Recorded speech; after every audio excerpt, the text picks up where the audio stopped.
gas of price lane. You shouldn't be either. We'll talk about it coming up next. I'm Rich WRVA. Thanks for joining us, everybody. This is Richmond's Morning News, 727. It's an economic term everybody knows. The gas of prisoline. You also said it was 727. What did I say? Well, Gary, he's in here yelling at me all morning. Take responsibility. I know. All right, so it is 6:34. So what happens is we have to hit certain marks and we get the news done on time. And I talk too much in the first segment, so Dave's like, we got 10 seconds, 15 seconds, and I just, So there you go, Dave. Are we just going to keep count of all my mistakes this morning? Yeah, so you're up to what, 3 or 4 now? 3 or 4. It's only been a half hour. We're what, about less than an hour into the show? Yeah. Rich, you have to let Dave and I have our fun. No, I'm going to start using that, the gas of prisoline. It's a new economic term we made up this morning. We coined it this morning on Richmond's Morning News. By the way, the Hill of Heroes, don't forget, tomorrow, be there around 7:40 or so, 7:45. It's going to take you less than an hour if you go volunteer, and they're going to put out a flag for every name that's etched into the Virginia War Memorial. It's absolutely gorgeous. Such a cool thing. They do so much great stuff over at the Virginia War Memorial, but that is just to see that hill just emblazoned with so many American flags. It's awesome. It is really cool. And to participate is something, but also if you want to go take a photo with your family with the backdrop of the river and the flags, it is just absolutely stunning. So that's tomorrow morning, 7:40. I'm asking all the WRVA listeners that can to go out there and help place a flag in honor of every member of the U.S. military that made the ultimate sacrifice in defense of our country. Speaking of military and veterans, we're going to talk to some folks from the Wounded Warrior Project about PTSD this morning on Richmond's Morning News. So you're going to want to hear that. All right. The gas of prisoline. That's what I want to talk about next. We're going to talk about this during the 933 experiment because I do want to get your feelings on this. As I said before, I am Mr. Capitalism. I am a classical economist. I believe in laissez-faire. I believe in the free market, and I believe in as little government intervention in the economy as possible. I think when the government gets involved and they throw off the balances of supply and demand, that's when we start getting into issues. But I do have to point out, even as a classical economist and a conservative, I am frustrated right now with the price of gasoline. Let me tell you why. When we saw an immediate spike in the price of gasoline, I did all my research. I understand. I know a little bit about it because I grew up in an oil-rich environment that they had oil that they pumped out of the ground every day, and it was a big part of the economy where I grew up. So I understood a little bit about the economics of oil, and I had friends that were geologists and worked in the oil business, worked in the oil patches, worked in the refineries. So I grew up around that. So I knew a little bit about refineries and oil and the price of gas and all the rest of that. But when everything went down the Strait of Hormuz, we brought on folks that explained to us that gasoline and oil, primarily oil, is a worldwide market commodity. It is priced minute by minute, and there are a couple benchmarks that everything else is moves off of. The West Texas sweet crude is the best oil that you can find anywhere in the world, and then you have the Brent market off of that, and they both sit where and set the tone for everybody else. There's oil that's cheaper than our West Texas crude that comes from Russia, Venezuela, in the Middle East, and it's not as desired. It's not as good as the oil that we have here in the United States.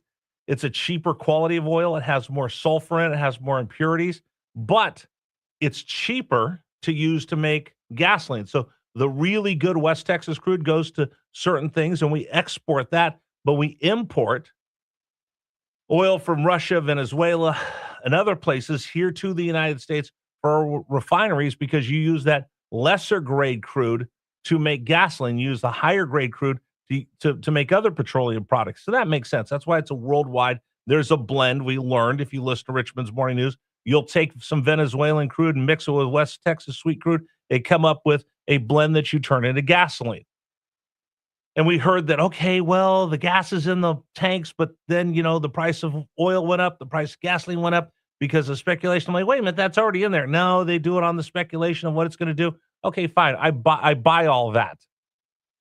So if that's the case, what I'm starting to hear from the American petroleum industry doesn't jive with what they told us when the price of oil was spiking. Somebody just said, hey, Rich, I texted you before. I said the oil companies are scalping us, and that's exactly what they're doing. Even the president said that yesterday. So let's talk about that. We have gone from, in my lifetime, here's what I see. We've gone from brand loyalty to transactional business because the price of gasoline keeps going up. We're now transactional. I'll ask you this. Do you get your gas, Super Dave, do you get your gas from the same filling station every single time, or do you look for the cheapest gas as you're driving down the street? Usually the same gas station because it's one of the cheaper ones. Okay, but it's driven by price. By price. My dad used to work at a gas station. People would go buy gasoline from them, and it was like 10, 15 cents a gallon, and he'd jump out. My late father could clean a window like no other man I've ever met. He was perfect using the squeegee because that's what he did when he was 12, 13, 14 years old, working at that gas station, filling cars and checking air and all the rest. He was great at that. But people would have their local filling station, service station, gas station. Remember, there were filling stations, service stations because you got full service. And that's where you would buy your gas from. It was a whole experience. Now we just go look for wherever we can. So it's very transactional. If I go to a Wawa every day and all of a sudden across the street, somebody has gas 15 cents cheaper, U-turn, I'm going to go to that cheaper place. You have some place that is a little bit higher, I'm going to pass by them, see what I can find over at Costco. People will hunt for the cheapest gasoline. So there's no brand loyalty. If there was, I bet you would have a gas station that would say, hey, listen, you know what? I feel your pain. I'm lowering prices. I'm going to get some loyalty. They don't do that because we're not loyal back to them. It's now completely transactional on both sides. But what the president did yesterday, I found very interesting, is that he used the bully pulpit in a very public way to put his thumb on top of the gas companies and the oil companies. Like, hey, guys, you know what? Price of oil went up. We took it. We expected it. We understood it. We found out what was going on. And now you said it was a Strait of Hormuz. Strait of Hormuz is open. Ships are coming back through. We're going to get a glut of oil on the market, but you still see gas prices going up daily over the last couple of days. You guys need to come correct for the American people. And by putting that kind of pressure on it, you will probably see now the oil companies and the gas companies going, hey, listen, we better do something. Again, here's the thing, and here's the tell for me. Like I always tell you, I look at things like I did in sports. I'm looking at the scouting report. I'm looking for a little tell, something you do that gives everything away. Here's my tell when it comes to what's going on with the oil companies and the gas right now. Did you ever hear anybody say, well, the price of oil was going through the roof, and then they started jacking up the price of gasoline? Well, it's the cost of gas, cost of oil that we use to refine the gas. That's why we have to raise it so high. You know what you don't hear? You know what I'm hearing this morning from the same people that were defending that it's the price of oil. It's not our fault. There's now 20% of the oil market's been cut off, and they've taken that hose and they've squeezed it off. Nothing we could do. It's the pressure all coming back up. That's why we've instantly had to raise all these oil prices. You know what they're saying now? Well, you got to understand, just because the oil has gotten cheaper and the price of crude has come down doesn't necessarily mean it's going to affect the price of our gasoline, because honestly, the cost of production of gasoline, only 50% of that is from what we get from the crude oil. So, of course, just because we've got a little bit less of crude oil right now, prices, doesn't mean the gasoline necessarily has to come back down. That's somebody spinning. That's the president calling and saying, That's the president putting them on blast right now, going, hey, guys, do not crash out over this. The strait is open. Oil's flowing. We're going to start letting Iran sell their oil on the worldwide market. And by the way, yes, that is going to benefit Iran. They're supposed to use it to feed their people. We'll see what they do with it.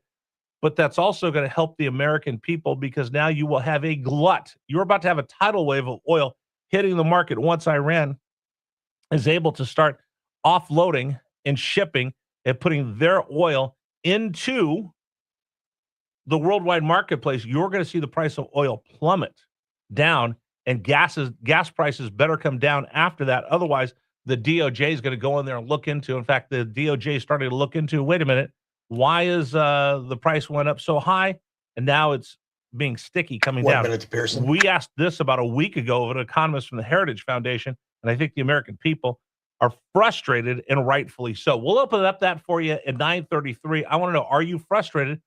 We understood the price of gas was going to go up, but why is it coming back down? I'd like to hear your thoughts on that coming up at 9:33. All right. Text lines are open for you. 833-804-1140. You want to comment on the price of gasoline? Love to hear from you. And then the question we asked this morning, today is Worldwide Beatles Day.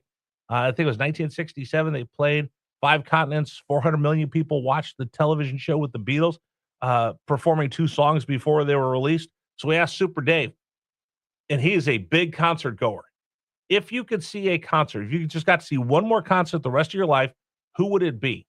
Dead or alive? It could be Elvis. It could be the Beatles. It could be Jimi Hendrix. It could be Guns N' Roses. You have one chance to see one concert. Who would it be? Dead or alive? I said Ray Charles instantly pops up who I'd want to see. I might have to think about this a little bit more as well. There's some great bands, but if you can only see one, who would you want to see? 833-804-1140, 833-804-1140, the number for you to join us. All right, today's program brought to you by Pearson Signature Dealerships. Only